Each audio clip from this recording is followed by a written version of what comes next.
tarde el INDEC difundió el dato de inflación de enero. Nuevamente la inflación vuelve a preocupar a las autoridades y al público porque 3,9% mensual registró, pero tal vez lo más preocupante y lo más acuciante es que en enero aumentaron muchísimo los alimentos, entre ellos las verduras, las frutas, los tubérculos, productos estacionales, que seguramente vos fuiste a la verdulería y te diste cuenta cuando compraste un kilo de tomate redondo, el precio, el sacudón que pegó en enero. Bueno, para hablar de eso estamos con Gabriel Rubinstein. Gabriel, ¿cómo estás? Buenas noches. ¿Cómo te va? Muy bien. Gabriel es director de GRA Consultora y fue representante del ministro Labaña en el Banco Central.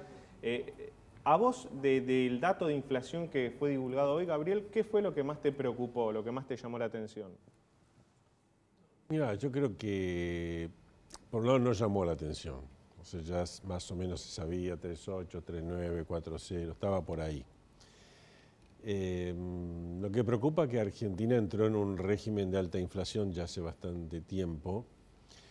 El gobierno le busca explicaciones y cosas, pero omite lo central, que es que la emisión monetaria está girando alrededor del 50%. O sea, esa es la oferta monetaria. La demanda es estable, más o menos base monetaria 6% del PBI. ¿Qué significa eso? Que si emitís 50%, lo más lógico es que la inflación esté alrededor del 50%. Entonces eso debería ser la preocupación central. Cualquier gobierno que se preocupe por la inflación verdaderamente y no sea declamativo, lo primero que tendría que buscar es la manera de cerrar el grifo monetario. Y después puede haber temas menores. Pero acá el gobierno tiene esa... Yo no digo que tenga esa teoría porque no creo que sean tan tontos. Creo que confunden en general a la población. ¿Qué relato decís? Y si alguien del gobierno realmente cree que la inflación es porque los supermercadistas tienen poder monopólico, los formadores de precios, y que creen que eso es la inflación, es porque tienen una gran ignorancia. Yo creo, me cuesta creer que sean tan ignorantes. Pienso que en general son más proclives a tratar de salirse del medio y tratar de decir que no es un problema del gobierno, que no es un problema del Estado, y tratar de disimular la necesidad que tiene el gobierno y la vocación que tiene este gobierno en tener una inflación tan alta. Ahora, lo interesante es que el discurso del gobierno es el de los formadores de precios, pero lo que más aumentaron, como decíamos recién, fueron frutas y verduras. Por ejemplo, tomate redondo 82%, la lechuga un 51%, que tenés un montón de bocas de venta, no son grandes formadores de precios, sino tenés pequeñas verdulerías de barrio. ¿Vos creés que este número de frutas, verduras, revela que fracasó el congelamiento de precios de Feletti? Mira, hay siempre temas estacionales con las frutas y las verduras. El congelamiento de Feletti es una manera de tratar de contener un poco las cosas para que no desborden completamente. Yo no creo que él crea que ese es el mecanismo para bajar la inflación. Es un poco absurdo. Ahí estamos viendo en pantalla, Gabriel, cuánto aumentó. ¿Es estacional que el tomate suba 82% de un mes para el otro? Sí, en general, en todo lo que es frutas y verduras, la mayor parte de las veces hay que buscar causas estacionales. No hay que fijarse en esa inflación mucho, hay que fijarse un poco en la inflación más núcleo y hay que fijarse en las condiciones inflacionarias. Digamos, hoy no estamos como en otros países que a veces están más preocupados por cómo subió la energía, la logística, etcétera. Estamos preocupados porque hace tiempo que estamos en un régimen inflacionario. Entonces, primero veamos el conjunto del problema. Después, si ves algún sector o algún lugar donde hay algún problemita por aquí y por allá, lo podés corregir o podés ver qué pasa.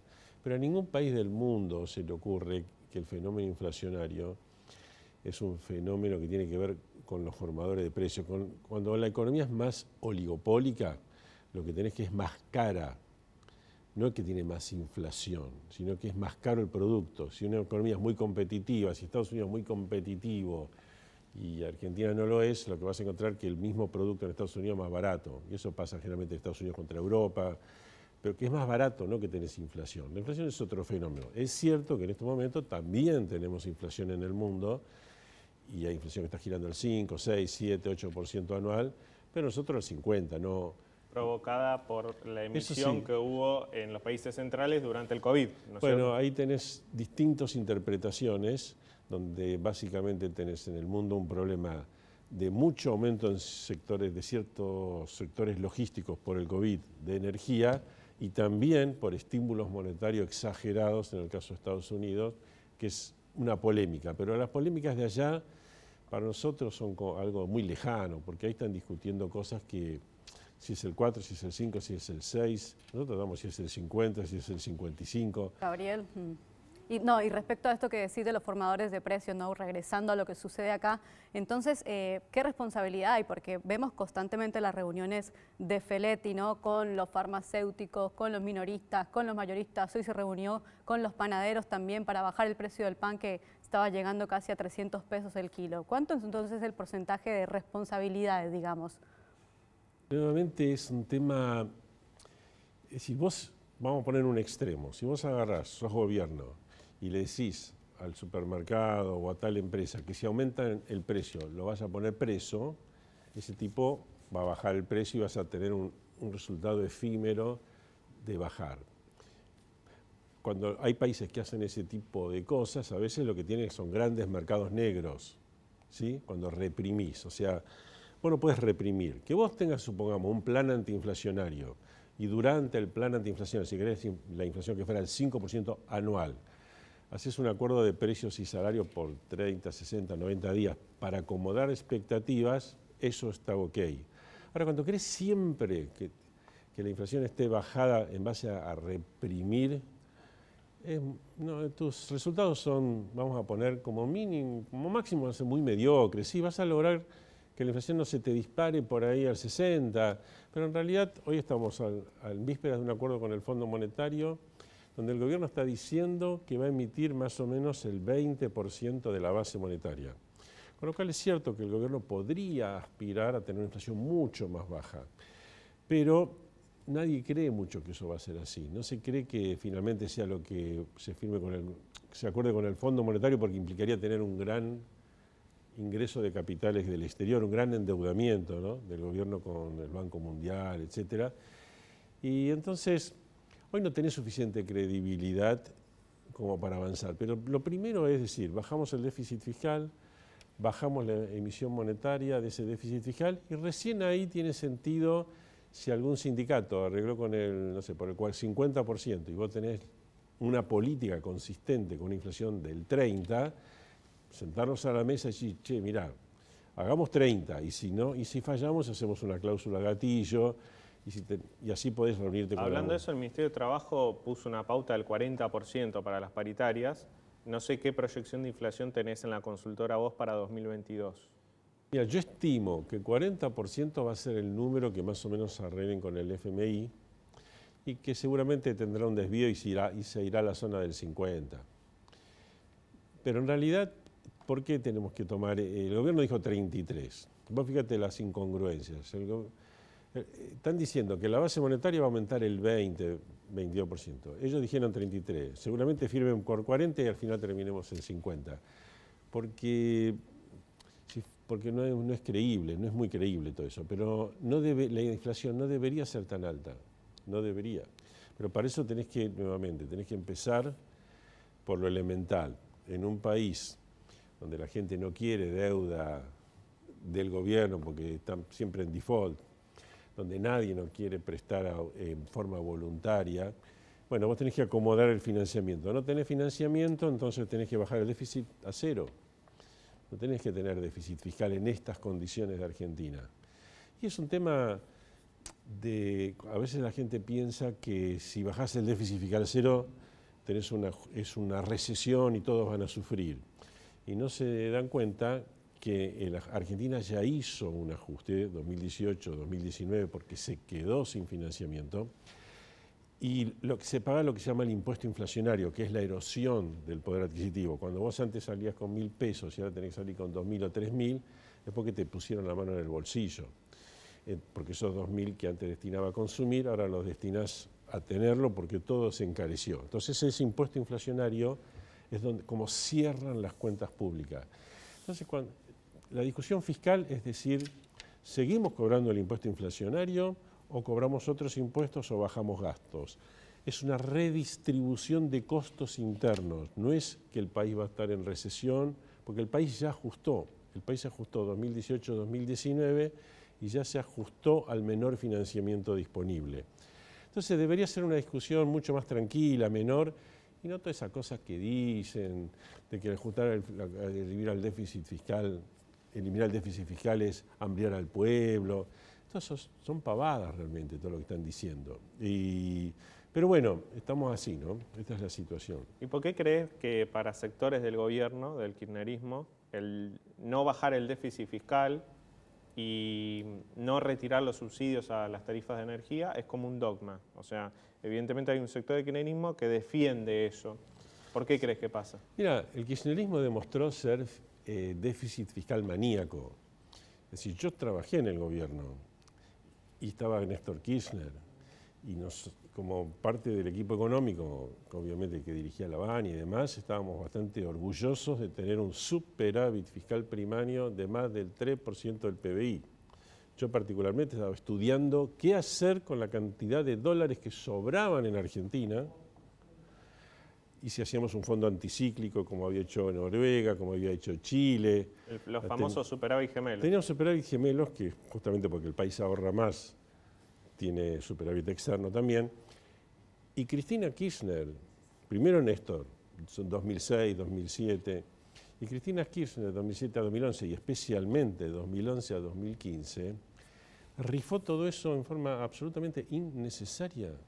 Cristina Kirchner dilapidó 35.000 millones de dólares en su segundo mandato, que hoy necesitamos como maná del cielo. Y no había ninguna razón, porque la economía crecía, porque encima los votaban. Si no hay ni razones políticas, ni razones económicas y financieras. Después Cristina se pregunta sobre el bimonetarismo.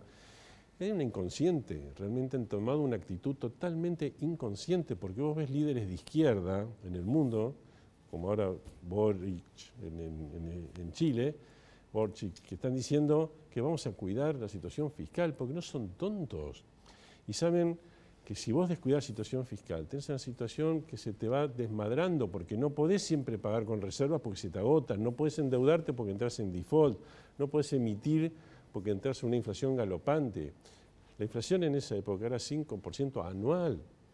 Entonces, como si cuando las cosas estaban bien, igual se fueron al déficit y a la inflación galopante. Cuando están mal es porque hay que emitir, porque se necesita cubrir los gastos sociales. Siempre quieren emitir más, siempre quieren gastar más, y a mi juicio son unos irresponsables, inconscientes. Y en ese sentido, ¿cómo se revierte entonces esta situación? Digamos, ¿cuántos años se necesitan quizás para cumplir, en este caso también con lo que pide o este inminente acuerdo que llevarían adelante con el Eso FMI? depende de nuestras capacidades. Si quisiéramos tener un plan de estabilización y terminar la inflación en 6 meses, lo podemos hacer, no hay ningún problema. Argentina lo hizo, bajó fuertísimamente la inflación en el plan austral, bajó gobierno radical, que pensaban que iba a ser recesivo, fue expansivo. Bajó muy fuerte la inflación con la convertida, llegó casi cero. Argentina era uno de los países con menos inflación del mundo y la economía volaba. Es decir, está en la voluntad, en 2003, 2004, 2005, la inflación era el 5% anual.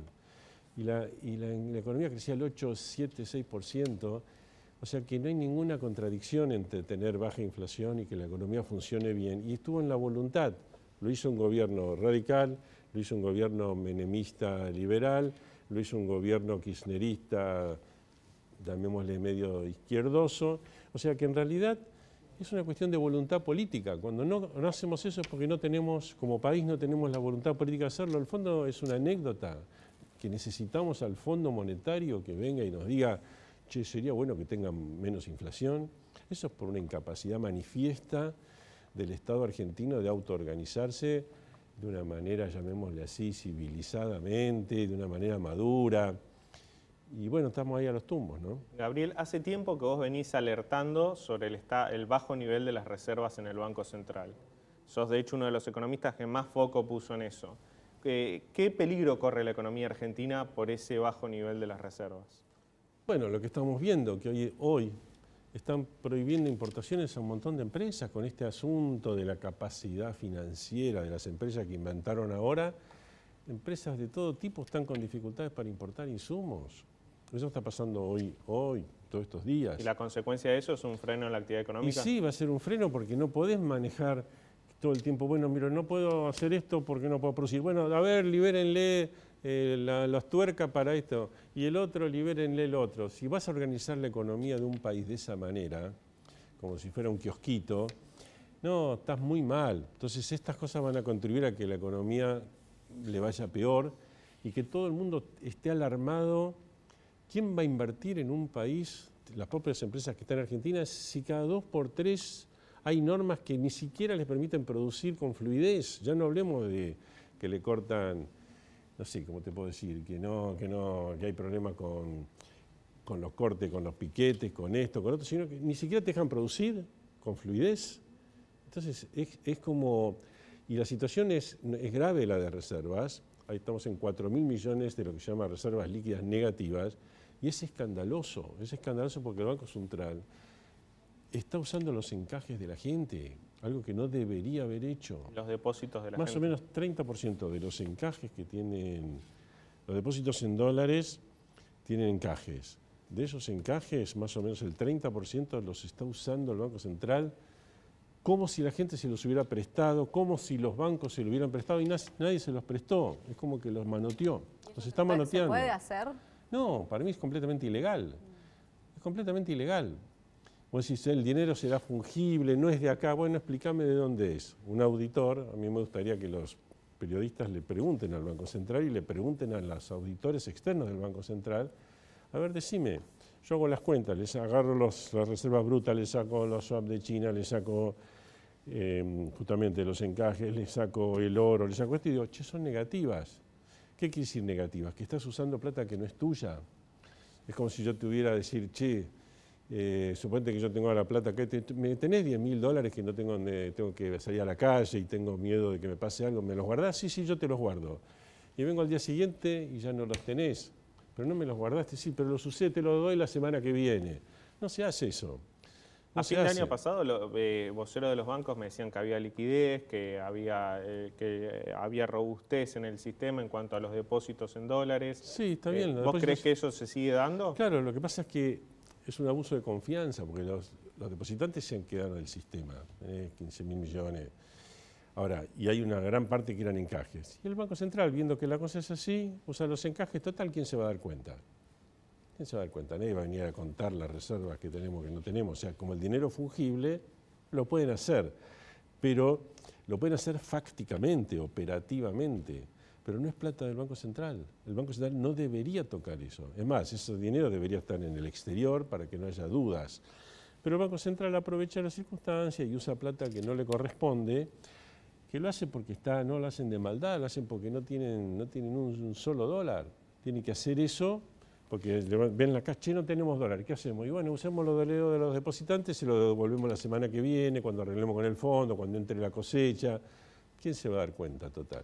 Gabriel, si se ordenan las cosas en el Congreso y bueno, se aprueba el acuerdo con el FMI, ese acuerdo con el FMI, para vos, ¿en qué escenario pone a la economía argentina? ¿Ayuda a estabilizarla o es un vamos viendo y esperamos a 2023, 2024? Ayuda a evitar escenarios mucho peores.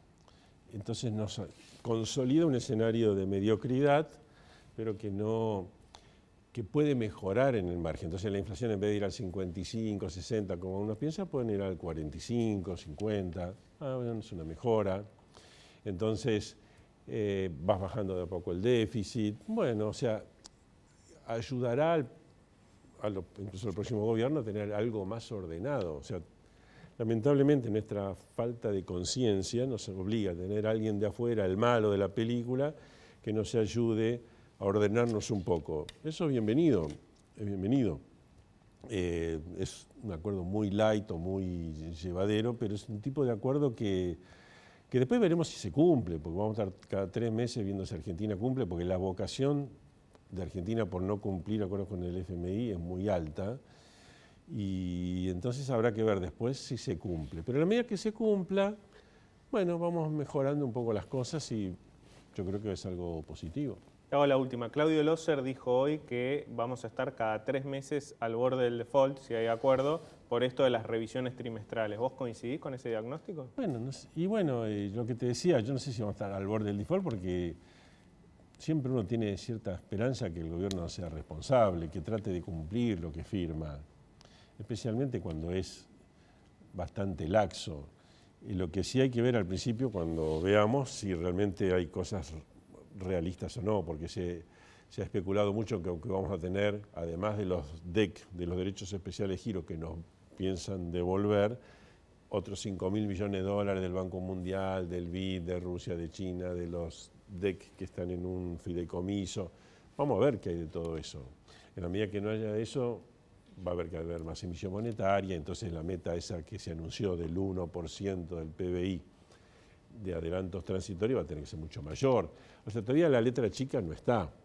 Pero bueno, suponemos que lo que se firme es algo coherente y que es algo cumplible y después veremos la vocación del gobierno de cumplir y Cristina de hacer un poco la vista gorda, como está haciendo ahora, que en el sentido de decir no apruebo el acuerdo, pero tampoco lo combato abiertamente y trato de mantener ese capital político y qué sé yo. Bueno, veremos que el gobierno, el camino que transita el gobierno.